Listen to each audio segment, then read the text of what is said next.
Hi everyone. In this presentation, we are studying about uh, the subject called operating system.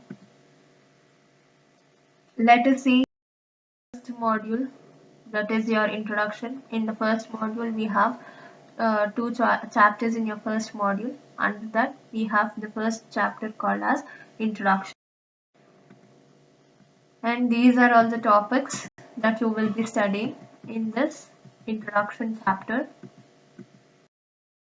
Coming to the objective, what and all has to be like what we have to learn after studying this is how to describe or how to tell us how the computer has been organized and what are the roles of the interrupts and what are the components of a multiprocessor computer, how can or how to give an example for the transition from user mode to the kernel mode, and what are the operations of an operating system, and how to give an example for the free and open source operating systems. These are the some of the objectives that has to be learned after studying this chapter. Let us see what does the term operating system means.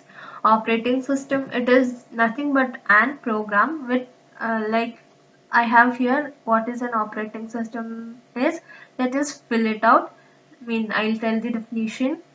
Next, what about how the program is used, hardware, compiler, etc. are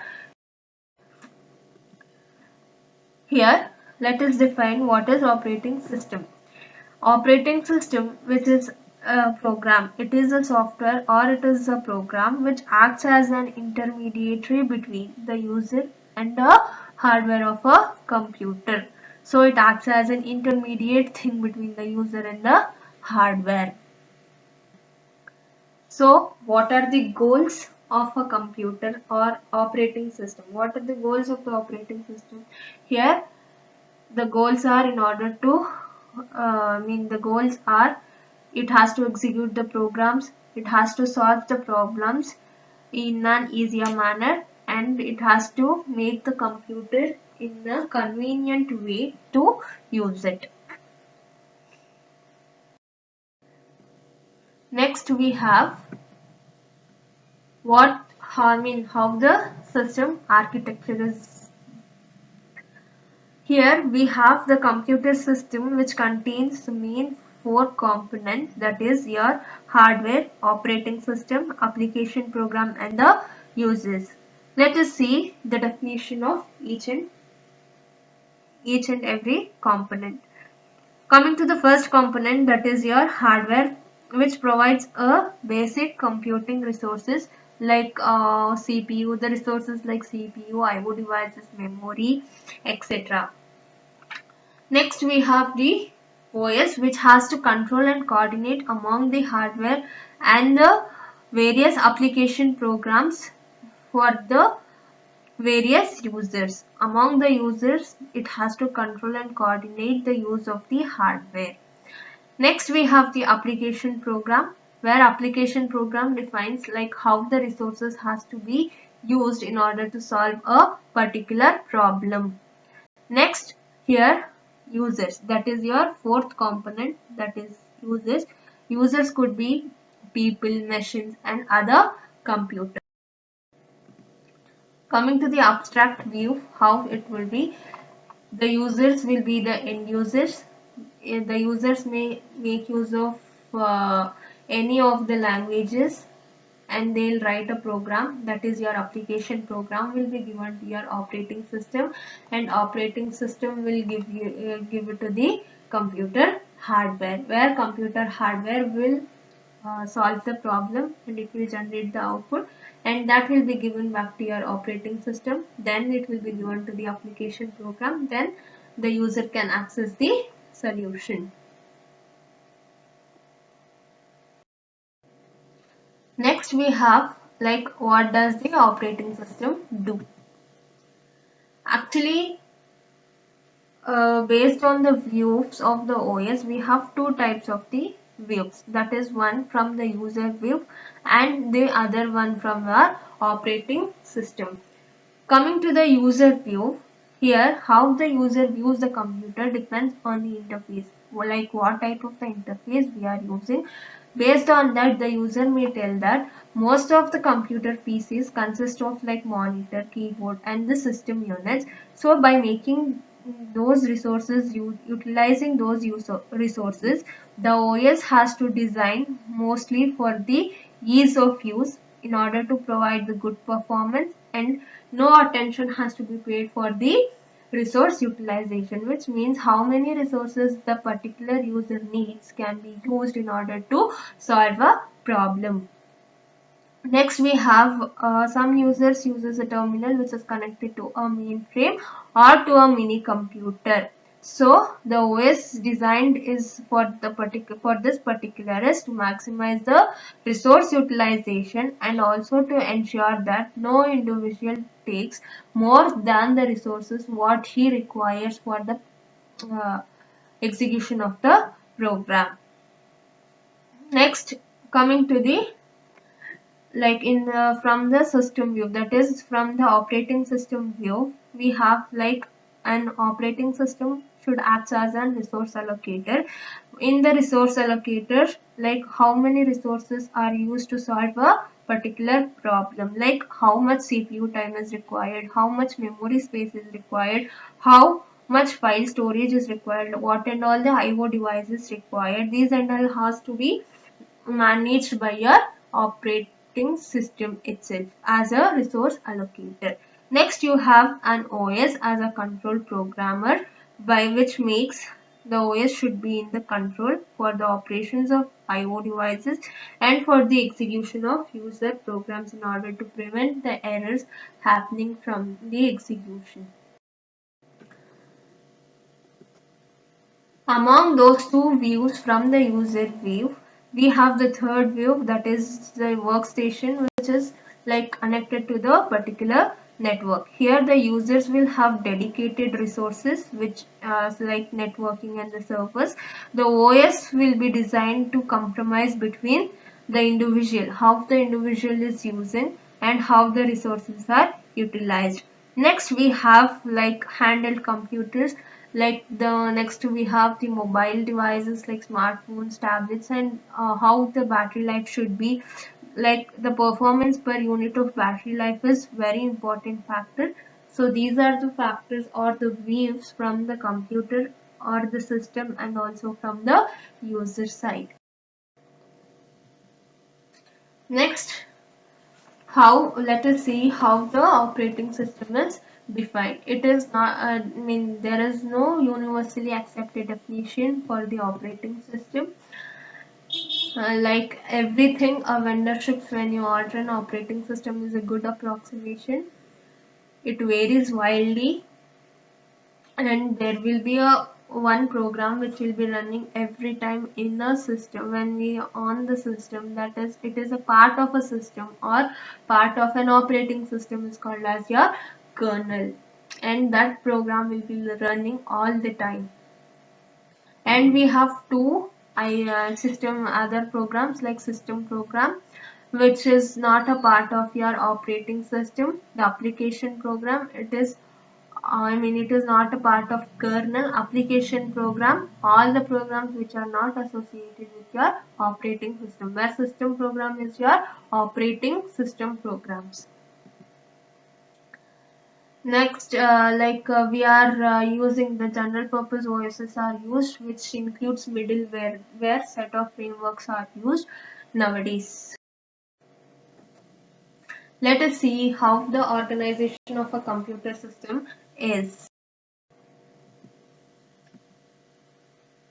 Computer system operation, where it could consist of one or more CPUs and a number of device controllers, where device controllers and these CPUs are connected through a common bus which provides access to the shared memory.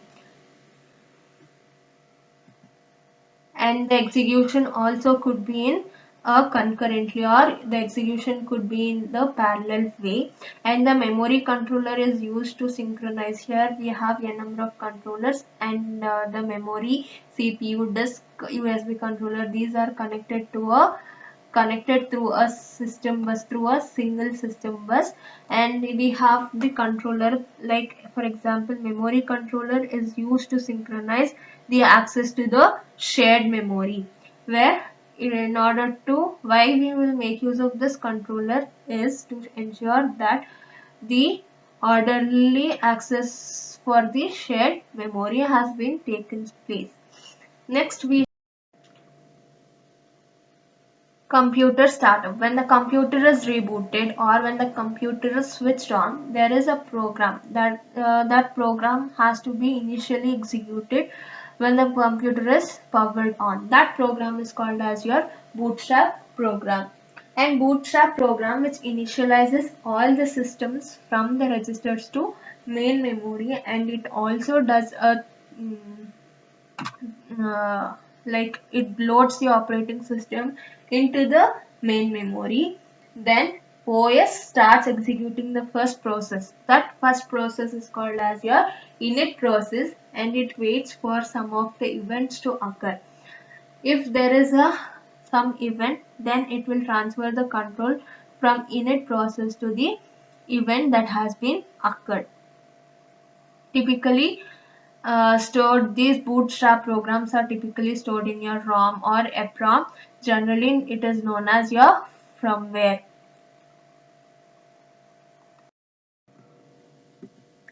What and all the operation can be done, like IO devices and the CPU can execute concurrently.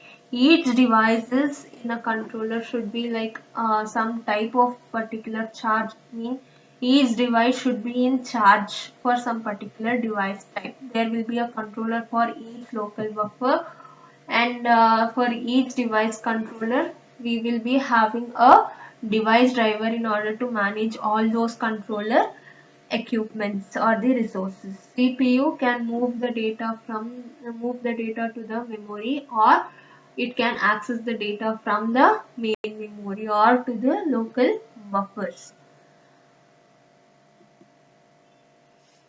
And next we have called interrupts. Interrupts is nothing but like it signals something or it causes something when before finishing it. That is called as your.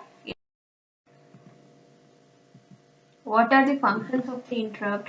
Interrupt means like interrupt transfers the control to the interrupt service routine generally or appropriately to the interrupt service routine through the interrupt vector, which contains the address of all the service routines, where the interrupt will transfer the control to the interrupt service routine. Why? Because the service for that particular type of interrupt has to be given. That will be given by your interrupt service routine. So that will interrupt service routine will call the interrupt vector. Why we need interrupt vector? Because interrupt vector will contain the addresses of all the statements that has to be executed, or for the which has to be executed. Next, interrupt architecture, which has to save the address for the interrupted instruction, where the interrupted instruction has been saved. That has to be done by your interrupt architecture. Next, we have a trap, or trap is nothing but which is a software thing which will be interrupted caused either by an error or a user request. If there is an error in your program, then it could be a trap or exception could be interrupted, or if there is an user request, then again we can call a trap or exception. An operating system is an interrupt driven. That is the modern operating system. What we are using is an interrupt driven system. We have the interrupt timelines. Here, see how the interrupt timelines are used. This is based on the user program and the input output interrupt processing. This is idle, where there is no work given for the input output devices.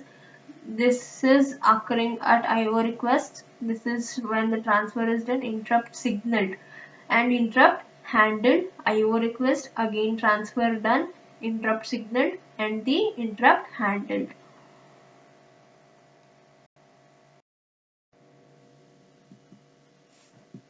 How can we handle the interrupt? The operating system preserves the state of the CPU by storing like address in the register or in the program counter. Once it has been determined, it determines like what type of interrupt has been occurred. Based on the type of the interrupt, the code segments will be called, and based on that code segment, what and all has to be done will be executed, or the code will be executed in order to give the service.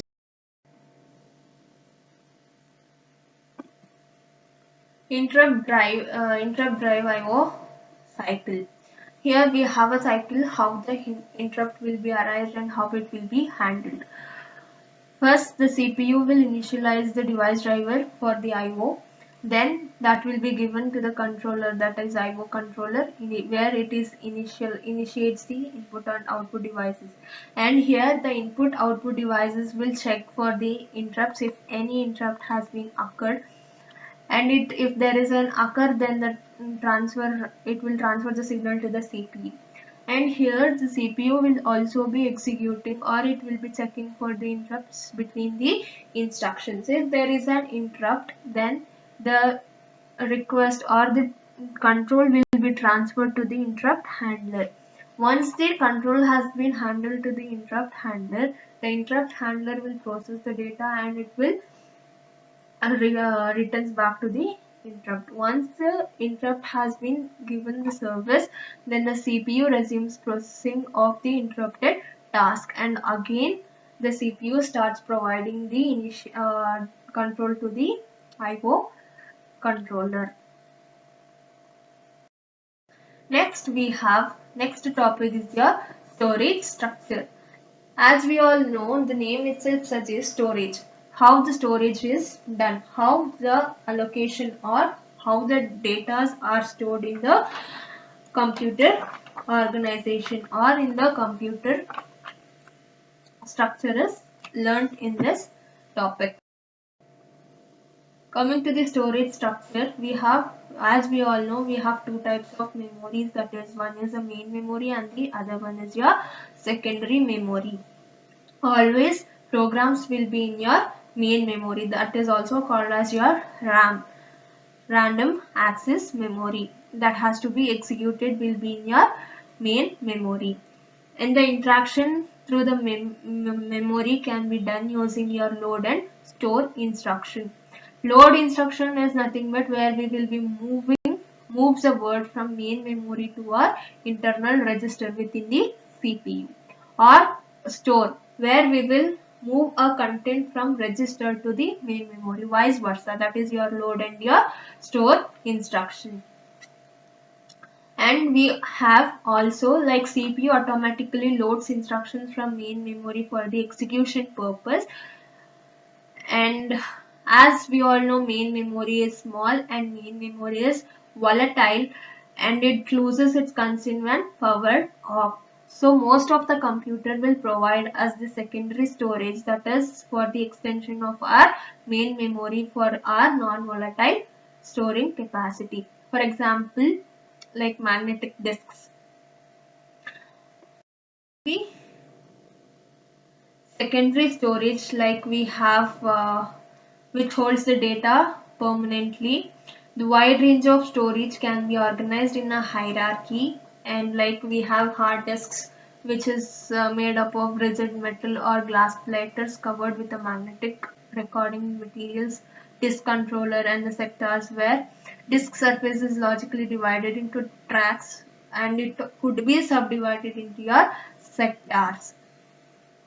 Next we have, that is our non-volatile, that is our secondary memory, which are faster than hard disks and non-volatile. Let us see how the structure, storage hierarchy is. This storage hierarchy is based on like how the speed, how the cost, and how it is volatile. Caching is nothing but copying the information into a faster storage system. Well, instead of accessing into your main memory, we can access to the cache, which is of small and a faster storage unit.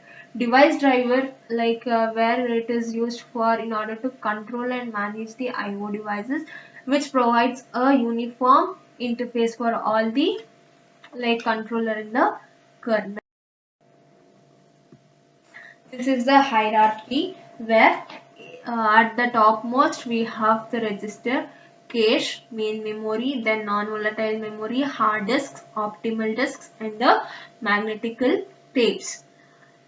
The size increases from top to bottom and the cost also increases from top to bottom. The access time also, the access time decreases as we go down. The access time from the register is much faster when compared to the cache, and the accessing time which is required from the magnetic tape is more time taken. And the first three blocks, that is your registering storage things, that is your registers, cache and main memory, are called as your primary storage, and non-volatile memories and hard disks are called as your secondary storage, where optical disks and the magnetic tapes are called as your tertiary storage. Coming to the registers, which are of a small thing where data could be reside and can be accessed easily. And coming to the cache, what and all has been accessed frequently, that will be stored into your cache. So it while executing some program, if you require any data frequently, then that type of data could be stored onto your cache, which makes the data accessible easy. So the program could be executed in a faster manner. Coming to the main memory, it is commonly implemented using a semiconductor technology called a dynamic random access memory, that is DRAM. And here the main memory, it is of the primary memory where all the programs which has to be executed will be stored in your main memory. Coming to your non-volatile, where data must be returned to this for safekeeping. Means if the power goes on, the data what we have stored in the main memory could be lost. So in order for this safe or for the permanent keeping, we may have the copy of the data in the non-volatile memory. Next we have the hard disks, where hard disks are the permanent storage where we can store the data which are required for the further uses. Then we have optical disks.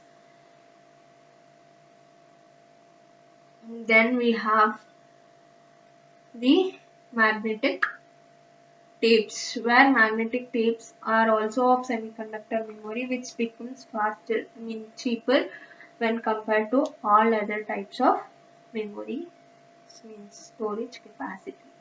This is your storage device hierarchy. The rest of the topics will be continued in the next presentation.